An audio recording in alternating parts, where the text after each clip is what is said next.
반갑습니다. 쉽고 재미있는 인문학의 이병철입니다. 오늘은 이슬람교를 중심으로 유대교와 기독교를 비교해 보려고 하는데요. 그러나 이 강의는 특정 종교의 신도들을 위한 교리 강의는 아님을 미리 밝힙니다. 인문학을 공부하는 입장에서 많이 들어본 것 같은데 정확한 의미가 무엇인지 몰랐던 것들을 이해해보는 시간이라고 보시면 좋겠습니다. 이슬람교에 대해 많은 분들이 상당히 폭력적인 종교라고 생각하시는 분들도 많은데요. 어떤 평가를 내리든 분명한 것은 그들에 대한 이해를 바탕으로 하셔야 한다는 점입니다.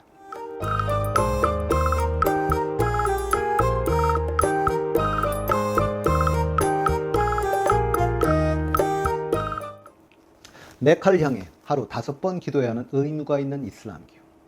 전 세계 18억 인구의 신도가 있고 세계 2위의 종교 이슬람교. 한국인 중에도 5만 명 이상의 신도가 있다고 하지요. 그리고 한국에 와 있는 외국인까지 합친다면 한국 내에도 30만에 가까운 신도가 있는 종교라고 합니다. 이태원에 있는 이슬람 사원은 종교에 관심이 없는 분들에게도 명소인데요. 입구에 하나님 외에 다른 신은 없습니다. 무함마드는 그분의 사도입니다 라고 적혀 있습니다. 하나님을 섬긴다. 그건 그리스도교와 뭐가 다른 걸까요? 이슬람교를 이해하기 위해 이슬람교에 대해 간단히 이해해보고 그리스도교와의 비교를 통해 차이를 이해해보도록 하겠습니다. 유대교는 이 유대민족의 이름을 딴 것이지요. 그러니 유대민족의 민족 종교이고요. 그리스도교는 그리스도를 섬기는 종교입니다. 그러니 예수를, 즉 그리스도라고 생각하고 예수, 그리스도를 섬기는 종교이지요. 그럼 이슬람교의 이슬람은요?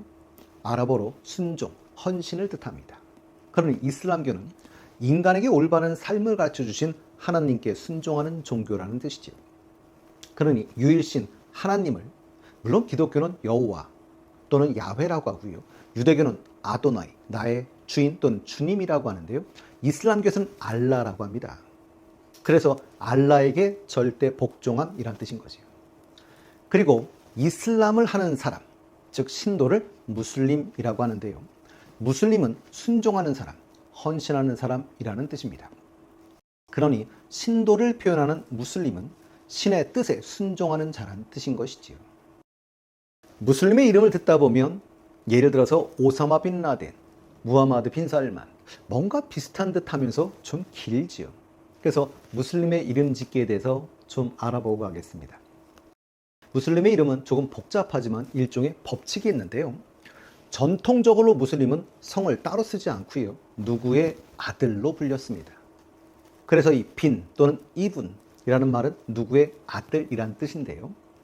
1300년대 유명한 여행가 이분 바투타도 바투타의 아들이라는 뜻인 것이지요. 우리가 알고 있는 사우디 출신의 테러리스트 오사마 빈 라덴, 이름은 오사마입니다. 빈이란 단어는 아들이란 뜻이고요. 라덴의 아들, 오사마란 뜻인 것이죠. 예를 들어서 제 이름이 병철인데요. 만약 제 아들이 건이면 이 건이는 이렇게 부르는 거죠. 건이 빈 병철, 이런 겁니다. 그래서 무함마드는 이슬람교에서는 아주 성스러운 분입니다. 그래서 무함마드라는 이름은 아랍 사람들이 참 많이 사용을 하고 있죠. 우리나라에 왔다 간 사우디아라비아의 왕세자이며 총리, 재산이 제가 기억도 제대로 안 나는데요. 2,500조였나요? 하여튼 분명한 건 엄청 많았던 기억이 납니다. 이름이 무함마드 빈 살만이었었지요. 빈이란 단어는 아들이란 뜻이니 살만의 아들 무함마드입니다. 그런 이름은 무함마드인 것이지요. 우리가 아는 유명한 무함마드가 또 있지요. 나비처럼 날아서 벌처럼 쏜다라는 말로 유명한 미국의 전설적인 흑인 권투 선수 무함마드 알리입니다. 본명은 캐서스 클레인이었고요. 이슬람교로 개종하면서 이름이 개명된 것이죠. 이슬람교와 유대교 그리고 그리스도교의 공통점은 유일신 하나님을 믿습니다. 그러니 같은 신을 믿는데요. 그런데 호칭은 다 다릅니다. 앞에서도 말씀드렸습니다만 유대교는 신의 이름을 함부로 부를 수 없다라고 해서 나의 주인 또는 나의 주님이라고 해서 아도나이라고 부르지요. 그리스도교는 여호와라고 하고 이슬람교는 알라라고 하는데요. 이 알라는 아랍어입니다. 그래서 알이라는 말은 그란 뜻이고요. 라라는 말은 일라의 줄임말로 신이라는 뜻입니다. 그러니까 알라는 그 신이라고 직역될 수가 있겠죠. 그 신? 우리가 알고 있는 그 하나뿐인 신을 뜻합니다.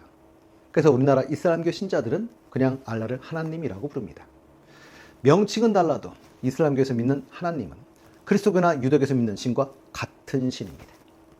그리스도교는 창세기에 보면 인간은 신의 형상을 본떠 만들었다고 되어 있으니 신이 우리처럼 생겼다고 생각하죠.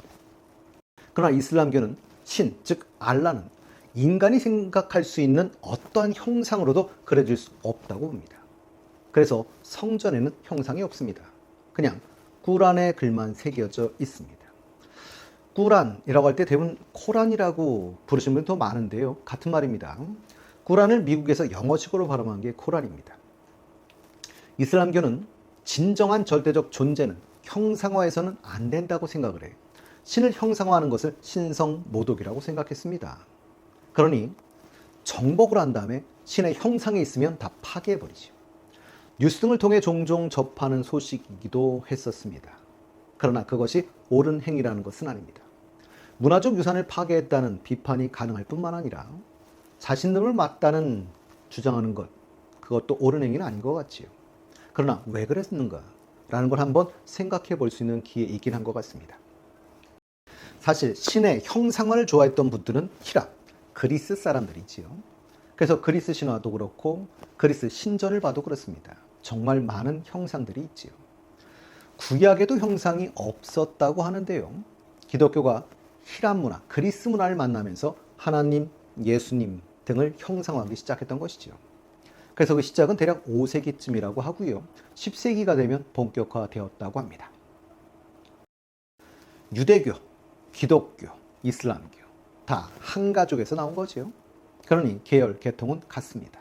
다 아브라함 계열입니다.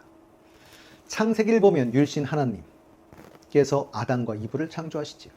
그리고 에덴 동산에 살던 아담과 이브는 원죄를 짓고 쫓겨납니다. 물론 원죄설은 기독교의 입장입니다. 이슬람에서는 원죄설을 믿지 않습니다. 그리고 창세기에 그 후손들이 쭉 나열이 됩니다. 그런데 다 수백 년씩 사십니다. 아담도 제가 알기로는 900살 이상 사시지요. 그리고 아담의 9번째 후손이 노아의 방주의 노아지요. 하나님께서 인간들이 흥청망청 살자 심판하시게 되는데요. 그게 홍수였던 거죠. 싹 쓸어버리지. 그걸 노아에게 미리 알려주시고 노아는 자기 가족들과 동물들을 싣고 그 홍수 속에서 살아남습니다. 그리고 그 노아의 후손이 아브라함입니다. 아브라함이 인류 최초로 율신 하나님을 믿기 시작했다고 하지요. 그래서 하나님을 믿는 종교는 다 아브라함을 자기들의 뿌리, 즉 근원이라고 봅니다. 그래서 유대교와 그리스도교는 아브라함을 믿음의 조상으로 여기고 이슬람교는 아브라함을 최초의 무슬림이라고 보아 이슬람교에서 이슬람교의 창자로 여기는 분위기도 하죠. 그러니 유대교, 기독교, 이슬람교는 뿌리가 같습니다. 다 같은 하나님을 섬기는 종교로 다 같이 아브라함 계열인 것이죠. 기원전 2100년경, 지금으로부터 4000년 전 가나안 지역, 지금의 팔레스타인인데요. 그래서 팔레스타인은 원래는 지역 명칭입니다. 현재 이스라엘과 팔레스타인이 있는 그 지역이 팔레스타인 지역인 것이죠. 아브라함이 원래 살던 곳은 메소포타미아, 지금의 이라크 쪽에 살던 유목민이었었는데요. 하나님이 좋은 땅을 주시겠다고 해서 가나안 땅이라고 하는 이 지역으로 오게 되는 것이지요. 구약 성서에는 젖과 꿀이 흐르는 가나안 땅이라고 쓰여 있습니다. 이 아브라함에겐 부인 사라가 있었는데요. 사라가 80가지 애가 없었습니다. 그래서 사라의 몸종 하갈을 통해 자식을 낳지요. 그분이 이스마엘입니다. 그리고 이스마엘이 그러니 결국은 장자인 것이죠. 그런데 못 낳을 줄 알았던 본부인 사라가 자식을 낳습니다. 아브라함이 100세 때였었지요. 그분이 이삭인데요. 근데 이분은 차남이긴 한데 적자가 된 것이죠. 그리고 사라가 남편에게 얘기합니다. 당신의 재산과 지위를 이스마엘에게 줄 수 없다. 내쫓아야 한다. 아브라함이 고민에 빠지지요. 아브라함은 기도를 합니다. 그때 신께서 말씀하시죠. 쫓아내라고. 결국 하갈과 이스마엘이 쫓겨나죠. 그러나 하갈과 이스마엘 입장에서는 억울하지요. 그리고 이제 어떻게 살지 걱정을 할 때 신의 소리를 듣습니다. 걱정하지 말아라. 앞으로 너도 너희 후손들도 큰 나라를 만들고 잘 살 것이다 라고 하십니다. 결국 유대인들은 이스라엘 땅의 북부에 정착해 살고 아랍인들은 지금의 이스라엘 땅의 남부에 정착해서 살게 됩니다. 이때 장자였던 이스마엘의 후손이 아람 민족이고요. 차남이지만 적자였던 이삭에게서 뻗어나간 민족이 유대 민족입니다. 자신의 조상들과 달리 유일신 하나님을 섬긴 인물이었던 아브라함. 유일신을 섬김으로써 큰 민족 이루게 하겠다는 신의 축복이 장자인 이스마엘에게 이어졌다고 믿으며 그의 직계후손으로 여기는 것이 아람 민족으로 이쪽 계열이 이슬람교인 거고요. 적자인 이삭에게 이어졌다고 믿으며 그의 직계후손이라고 여기는 게 유대 민족으로 유대교인 것이죠. 기독교도 유대교와 마찬가지로 차남이지만 적자인 이삭을 정통으로 보고 있는데요. 기독교는 이삭의 계보에서 예수가 태어났다고 믿고 있기 때문입니다. 그러니 유대인과 아랍인은 형제 같은 사람이 아니라 형제입니다. 좀 이렇게 표현하면 뭐하지만 한국식으로 표현하면 배다른 형제. 그런데 왜 이들은 지금 같이 사이가 나쁘게 되었을까요? 다음 시간에 보다 자세히 알아보도록 하겠습니다. 반갑습니다. 쉽고 재밌는 인문학의 이병철입니다. 오늘은 이슬람교를 중심으로 기독교, 유대교와는 무엇이 다른가를 간단히 좀 비교해 보려고 하는데요. 이 강의는 특정 종교의 신도들을 위한 교리 강의는 아님을 미리 밝힙니다. 그냥 인문학을 공부하는 입장에서 많이 들어본 것 같은데 정확한 의미가 뭐였는지 몰랐던 것들을 한번 정리해 보는 시간입니다. 유대교, 기독교, 이슬람교 모두 같은 신인 하나님을 믿는 종교들인데요. 인간은 신이 주신 자유의지로 인해 살면서 신의 뜻에서 멀어지곤 하지요. 이때마다 인류를 올바른 길로 이끌기 위해 신의 사자, 예언자를 보내주신다고 믿고 있었습니다. 이슬람교에서는 하나님이 특별한 사람에게만 말씀을 하신다고 믿지요. 그 말씀을 듣는 사람을 예언자라고 하는데요.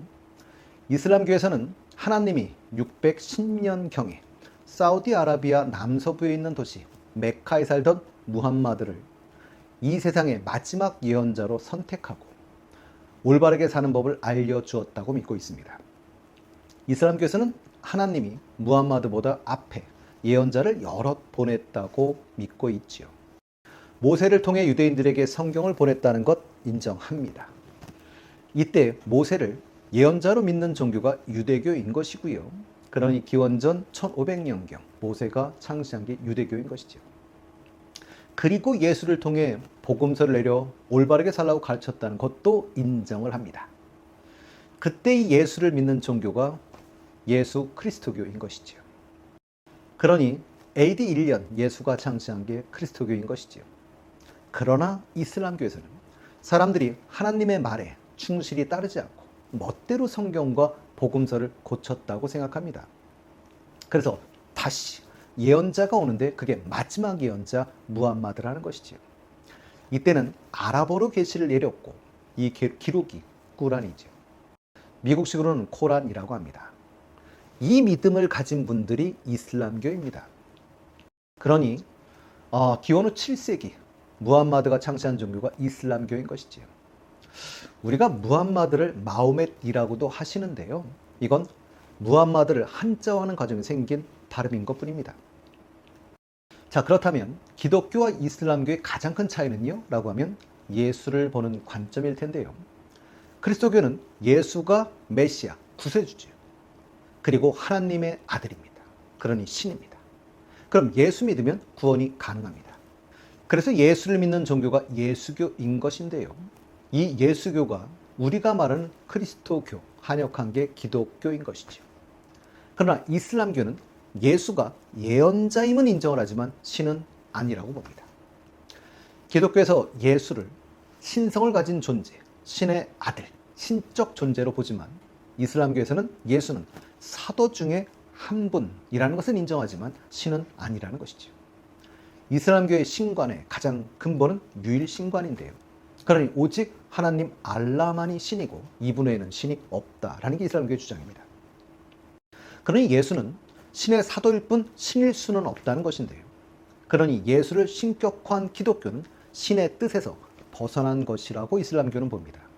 그래서 이 모두의 잘못을 바로잡기 위해 신의 사자인 무함마드를 보내셨다라고 믿고 있지요.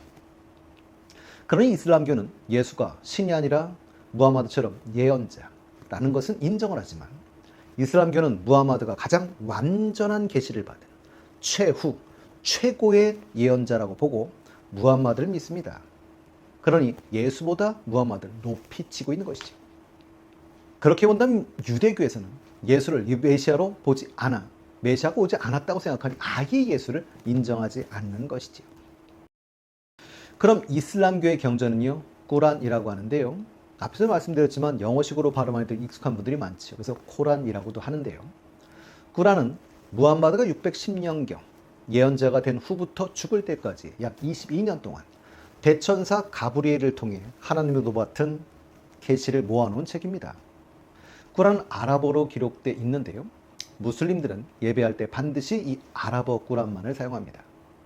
하나님께서 내려주신 계시가 아랍어로 되어 있으므로 그 말씀을 제대로 이해하기 위해서는 반드시 아랍어로 읽어야 한다라고 믿고 있기 때문이지요. 그래서 다른 나라의 말로 옮겨지면서 경전의 원뜻이 훼손될 수 있다라는 생각을 가지고 있기도 합니다. 그다음 이런 이슬람교는 구약은 사용할까요? 이슬람교는 그 뿌리는 유대교인 것도 있지만 모세가 예언자인 것은 인정을 하니 사용을 합니다. 기독교는요, 유대교에서 나왔으니 당연히 사용은 하죠. 그런데 기독교는 구약 외에도 예수님과 관련된 새로운 약속, 신약을 더하여 경전으로 보고요. 그리고 구약보단 신약을 강조하는 편이죠. 그럼 이슬람교는요, 신약의 일부도 수용을 하지요. 예수도 예언자라는 것은 인정을 하니까요. 그러나 이슬람교에서는 여기에 무함마드가 받은 신의 말씀을 기록한 꾸란을 경전으로 삼고 있습니다. 그리고 꾸란을 가장 중시 여깁니다. 그러니 공통점은요, 구약 인정. 차이점은요, 기독교는 신약을 강조한다면 이슬람교는 꾸란을 강조한다는 것이지요.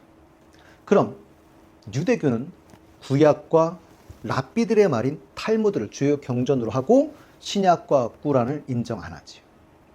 그리스도교는요, 구약과 신약을 주요 경전으로 하고 신약을 강조하면서 꾸란을 인정 안 합니다. 그럼 이슬람교는요, 구약과 신약은 인정을 하지만 마호멧의 예언서 꾸란을 중시 여기는 것이죠. 이슬람교에서는 신께서 보낸 전령들을 통해 그때마다 하나님의 말씀을 전하는 경전이 있다고 보는데요. 대표로 남아있는 것이 모세 오경, 예수의 복음서, 무함마드의 꾸란이라고 보고 있는 것이지요. 그러나 앞에 두 권은 인간에 의해 변질이 되었다라고 보고 이것을 바로잡으려고 오신 분이 무함마드니 당연히 꾸란이라는 경전을 중시 여길 겁니다. 그러니 구약과 신약은 일부만 수용을 하겠지요. 오늘은 주로 예수를 보는 관점과 경전을 중심으로 이해해 보았는데요. 다음 시간엔 이스라엘과 팔레스타인 분쟁을 중심으로 이야기해 보도록 하겠습니다.